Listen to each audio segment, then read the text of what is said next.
Welcome to There is a Method to the Madness. My name is Rob Maxwell. I'm an exercise physiologist and personal trainer.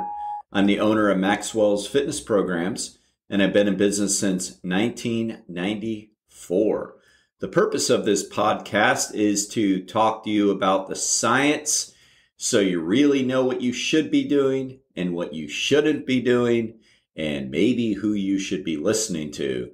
All right, and today I'm going to talk to you a little bit about the science of muscle gain and fat loss. I'm going to use some big words. I think you can handle it. Before I get into that, let me thank Jonathan and Lynn Gilden of the Gilden Group at Realty Pros. Both of them and their entire team is committed to providing the highest level of customer service in home selling, and they have the sales and reviews to back that up. So you know what, people? I vouch for them. Check them out. 386-451-2412. Don't get stuck with a crappy real estate agent. All right? I mean, come on. It's happened to me before, and it really sucks when it comes down to the paperwork, and it sucks when it comes down to finding out that they really weren't on your team. Hire these guys. They'll be on your team. All right, speaking of hiring people, hire the right people to help you reach your fitness goals, please. I talked to you last time about the importance of who to follow and who not to follow. And for those that didn't yet listen to that, well, no big deal. Just follow people with actual backgrounds in science and physiology and biology and have all the proper certifications and all that stuff. Don't just follow people on social media because they may look good. You don't know how much filtering might be going on, by the way. All right, so let's talk a little bit about the science. And today, I'm going to do the best I can to explain to you the difference between hypertrophy and hyperplasia and atrophy. So I think a lot of people don't understand, and again, not to beat a dead horse, but like, why would you, unless you're in the science world, understand what's going on when we gain muscle or when we gain weight or when we lose weight, lose muscle or lose fat? I mean, it is a scientific thing. I don't really expect everybody to understand, so it's perfectly appropriate if you have a regular job, you're not in the science world of exercise physiology or whatever, to not really know what's going on in your body. But there are too many hacks out there. There are too many people talking about weight loss, weight gain, and they really don't know what they're talking about. So it's kind of simple. Now, if we want to gain weight, we have to have a caloric surplus. That means we have to eat more than our body needs to gain weight. And that could be fat weight or that could be muscle weight. Really depends on what you're doing. If you're not working out at all, the weight gain is probably going to be all fat. If you are working out, it's probably going to be mostly, if not all, muscle. Same goes for fat loss. Or weight loss, I should say. So like, you're going to lose both fat and muscle when you are going through a restriction process. So to lose weight, we have to have some sort of a caloric deficit. So this we know. We absolutely know. There's no way around it. There's no special macronutrient diets. There's no special hacks. There's no jumping into an ice cube bath to make you lose fat or any of this crap that is propagated around there. It's really simple. Calories in, calories out. But what's going on in your body? So when we gain muscle, that's called hypertrophy. When we gain fat, that is also hypertrophy. So what that means, what hypertrophy is the individual cells are getting bigger. The individual cells themselves are going through sort of a split reconfiguration, and they get a little bit bigger, whether it be muscle cells or fat cells. The individual cells get bigger. All right. So like in the case of muscle tissue, a bunch of individual muscle fibers have gotten bigger in a muscle belly, therefore making the entire muscle bigger. All right. That's hypertrophy. That's what goes on predominantly when we gain weight. If we gain muscle, we have hypertrophy of the muscle cell. If we gain fat, we have hypertrophy of the fat cell for the most part. And this part, I don't know that everybody talks enough about, meaning the people that really should be out there giving you the science so you know what you should be doing. All right. Now, as I get into that, this is where hyperplasia comes up. So hyperplasia is actually increase in cell number. All right. That means that not the muscle cells or fat cells themselves have gotten bigger. That's hypertrophy. But there actually has been an increase in cells. Now, if you're talking fat, that's not a good thing because now you have more fat cells. And guess what? There is no way to get rid of fat cells except through liposuction, which I don't think anybody wants to get to that point. And it's very superficial, meaning you can only really go to certain places. It's not like you can do it everywhere around your body. I mean, I guess you could, but that's going to be like major surgeries, cosmetic surgeries and everything. So we don't really want the fat cells to multiply, but guess what? They do in some cases. So fat cells can go through hyperplasia in extreme obesity situations. So in other words, once somebody is getting to a point where they're gaining weight and gaining weight and gaining weight, not only may the fat cells be going through hypertrophy, getting bigger, which isn't great, but it's also not awful because what gets bigger can get smaller. And the opposite of that is atrophy. So you get atrophy of the fat cells, but they also could be increasing their fat cells themselves. Now, that really doesn't happen in the case of muscle cells. About 25 years ago, the science said it did not happen at all. Like the only way muscle cells get bigger in adulthood, after adolescence, I should say, is through hypertrophy. That is it. Well, there's been a little more science in the last decade or so talking about like there might be not even, but maybe up to 5% of an increase in hyperplasia, meaning you actually will multiply your fat cells.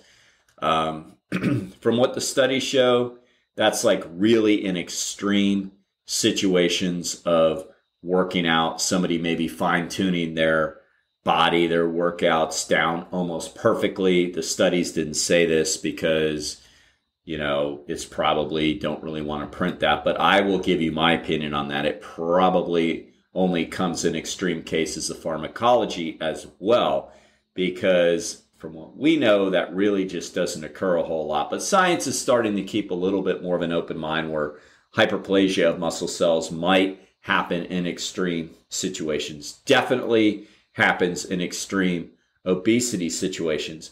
Now, in normal times, hyperplasia of the fat cells will occur in infancy. So the fat cells kind of become maybe, I don't want to say stuck, but they become very stable around birth and infancy. And then unfortunately for women around pregnancy, if they become pregnant, there can be an increase in the amount of fat cells for them, which may explain why it might be a little harder for some women to lose the weight after they are postpartum. So that's a possibility with that. Other than that, the only time hyperplasia of the fat cells occur, again, is in extreme obese situations, but it does occur.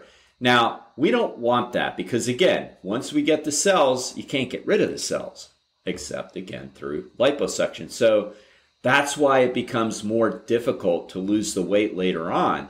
And as I've harped on before, we don't want yo-yo dieting. I mean, we don't want somebody to stay stuck in obesity either. No, I'm not saying that, but an ideal situation is to reach your ideal weight or close and pretty much try to stay there. Just maintain it. When I say just maintain it, that's kind of an oxymoron because it's really hard. It's not just. So, sometimes people say, well, I don't want to go for just maintenance. Maintenance is a great thing. Like, really try to get there and maintain it. It's not as easy as it sounds. But that's an ideal situation because once we start gaining fat cells and then we lose the weight, well, now it's harder to lose the weight as we try. Then we might gain weight again. So we're going through this cycle of potential hyperplasia of the fat cells every time we gain a significant amount of weight. So it's really best not for that to happen. Now, when we lose weight, when we lose muscle, we atrophy.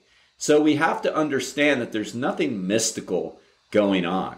When we create a caloric deficit, our cells shrink. That's atrophy. That's what happens. The individual, whether it be muscle cells or fat cells, shrink. They get smaller. That's simple atrophy. That's what occurs. Basically, the body is really, really smart. It realizes what you're not using, it wants to get rid of because it sees it as wasted energy. So your body is working with you to lose the weight, so to say. Unfortunately, it could be working against you, even though it thinks it's working with you in the case of losing muscle tissue as well. Because the old principle of reversibility states that if we don't use it, we lose it. And that is why. So we're not using those muscles. The body is looking at them like a waste of energy. Everything is basically a war or a battle of energy. Your body is fighting for the energy that is going through your body in the sense of, or in the case of calories, it's fighting for that. So if your body sees that you're not really using your bicep muscles anymore because you're not going to the gym and you're not doing curls, you're not doing pulling exercises, those muscles are going to begin to atrophy. They just get smaller. The individual muscle cells get smaller. The individual fat cells get smaller when we create a caloric deficit. That is what goes on. All right. So hyperplasia, hypertrophy, and atrophy. Key words. That's what goes on in the body. Now, how do we use this information? First off, just understand that it really is just as simple as that. Fat cells get smaller, fat cells get bigger. Muscle cells get smaller, muscle cells get bigger. Just understand that. And also understand for either to go up, you need to have a caloric surplus. Sometimes people think, well, I'm going to the gym, I want to get big and strong. And then you find out they're dieting, meaning that they're on sort of a restricted calorie diet. And I'm like, okay, so how do you think that's going to occur?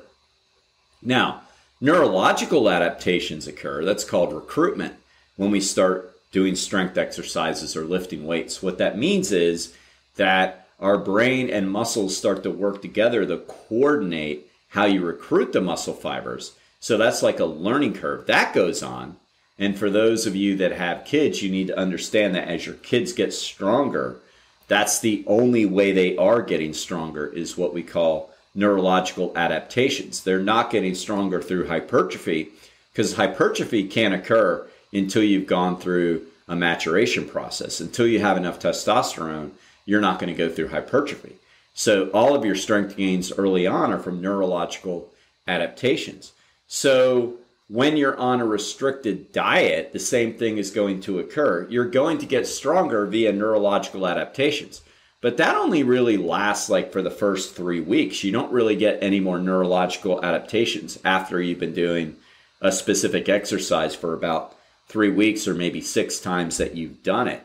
After that, if you want to get stronger, you're going to have to rely on hypertrophy. If you are on a restricted diet, hypertrophy is not going to occur. So you say, well, I'm not getting stronger. What's going on? Well, you're not eating enough.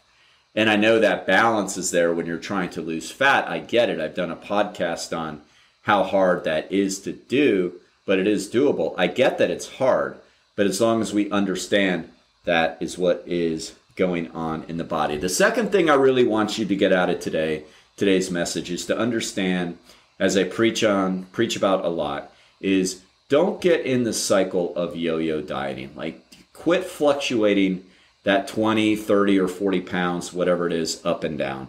It is not good for you. And every time that this happens, you are at risk for hyperplasia of the fat cells. We don't want to increase those fat cells knowingly, meaning that if we're gaining weight, we kind of know we're gaining weight, and we're just setting ourselves up for harder weight loss in the future. And then you might not be able to get down to that weight that you really want to get down to because you've allowed yourself to gain too many fat cells. So just understand the science behind that, and I think you'll be better off and glad that you did. All right? Speaking of glad, everybody is glad when I refer them to Overhead Door of Daytona Beach. They're the best garage door installers, the best garage door sellers and fixers. So if you don't have a contract with them, if you haven't bought a door through them, no big deal. You can still get them to come out and fix any issue you might have going on. So give them a shout at overheaddordaytona.com.